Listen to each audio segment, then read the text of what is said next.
Your brain's about to get hacked, dissected, and repackaged by an indie game with trust issues.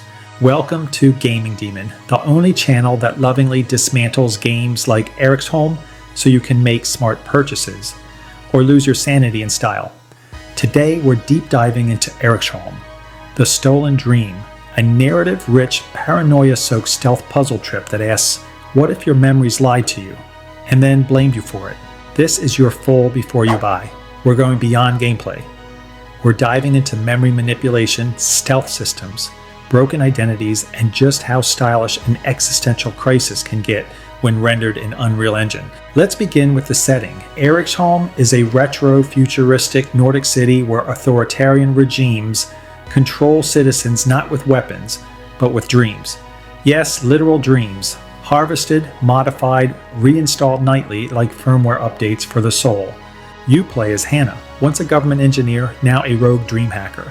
She's on a mission to expose the regime's lies by diving into people's subconscious minds and stealing back corrupted memories. But there's a twist. The more Hannah hacks, the less she remembers about herself. Each mission doesn't just alter the world, it alters you. This isn't just a stealth game. It's a slow unraveling of identity dressed in trench coats and trauma. So, how does Eriksholm actually play? It's a hybrid of stealth, puzzle solving, branching dialogue, and most importantly, dream diving. Think Thief meets Inception, but add emotional sabotage and Nordic melancholy for flavor. There's no combat in the traditional sense. You sneak through shadowy alleys, hack into dreams, eavesdrop on paranoid bureaucrats, and manipulate dialogue choices that don't just change what people say, they change what they remember. Which means if someone misremembers your kindness as cruelty, you lose access to an entire side quest. And no, you can't reload last checkpoint, you're way out of that one. Actions are recorded, memories are malleable, outcomes are permanent. Basically, the game gaslights you, and then asks you to apologize. Hannah has a dream interface, a literal UI overlay during subconscious infiltrations.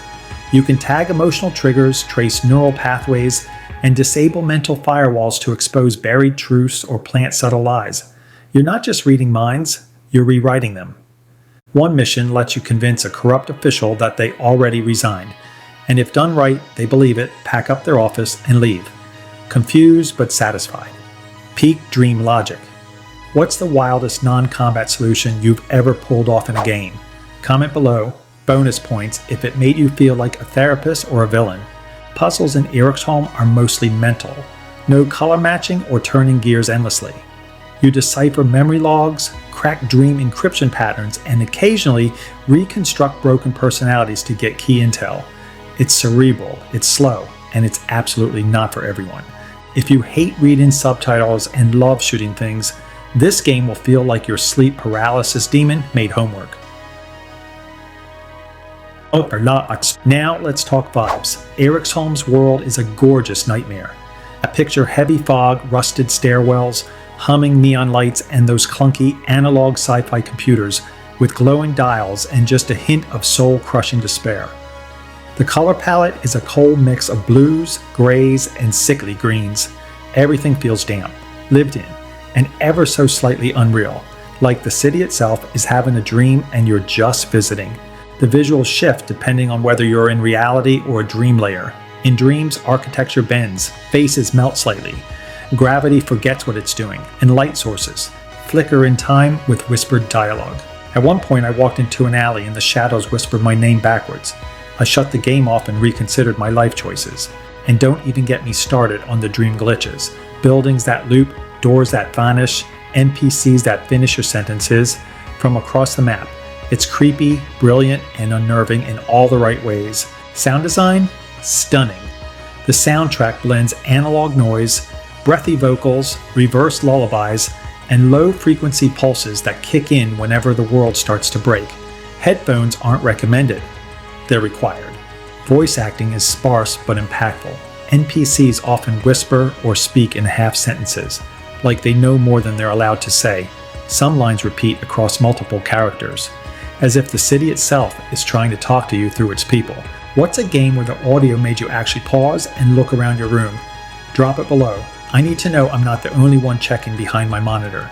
The lore of Eriksholm is layered: dream harvesting, memory corruption, ethical hacking, neural prisons, dream cults. Yeah, plural. And a mysterious machine called the Weaver that may or may not be rewriting reality with every sleep cycle. You'll find hidden dream logs left by citizens who no longer exist, broken audio diaries that play backward when you're not looking, and murals that change depending on your guilt level. And yes, the game tracks that. Let's give credit where it's due. Eriksholm is made by Studio Vela, a small indie team out of Denmark with big brains, bold vision, and probably an entire corkboard of conspiracy theories in their office. This game doesn't chase trends, it doesn't hold your hand, it doesn't even explain itself fully.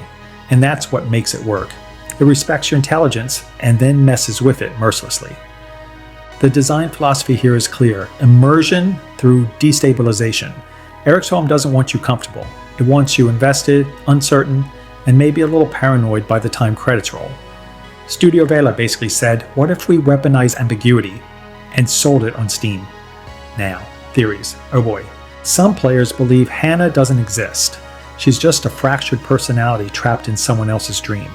Others argue that the Weaver is actually the player, and you're the one controlling the fate of this city every time you reload a save. One ending even implies that the game itself is trying to escape its own code by influencing your choices. Meta much? What's your wildest Eriksholm theory? Drop it below. Spoiler tags optional. We're diving deep down the rabbit hole together. Endings range from you freed the people but forgot yourself to you became the machine. There are no perfect resolutions, only interpretations. The game offers multiple outcomes, all valid, all haunting. One ending features a haunting monologue from an NPC you never met, which only triggers if you interacted with enough dream echoes across multiple playthroughs. That's the level of depth we're talking about here. Replay value, surprisingly strong, not in the collect 20 socks kind of way, but in the what did I miss and what will the game remember differently next time kind of way. Each run, you'll notice dialogue shifts, altered pathways, glitched memories that weren't there before. The city feels like it learns from your previous visit and adjusts. Whether that's a feature or a creepy coincidence, Studio Vela isn't telling. Good luck sleeping. Alright, let's bring it home. Should you buy Eriksholm, the stolen dream? If you want combat, checkpoints every 5 minutes, and NPCs who don't whisper cryptic things while glitching into walls, this isn't your game. But if you want an intelligent, atmospheric, narrative-rich experience that challenges your perception and makes you question your memory, this is it. This is the one. Eriksholm doesn't want to be your comfort game. It wants to be the game you think about a week later while brushing your teeth, wondering if you made the right call talking to that shadowy figure in someone else's nightmare. It's slow, it's weird, it's brilliant. Buy it if you're ready to be confused, challenged, emotionally rattled, and absolutely captivated. Already played it? Still processing it? Hit the comments. Let's decode this dream together. Tinfoil hats, option_.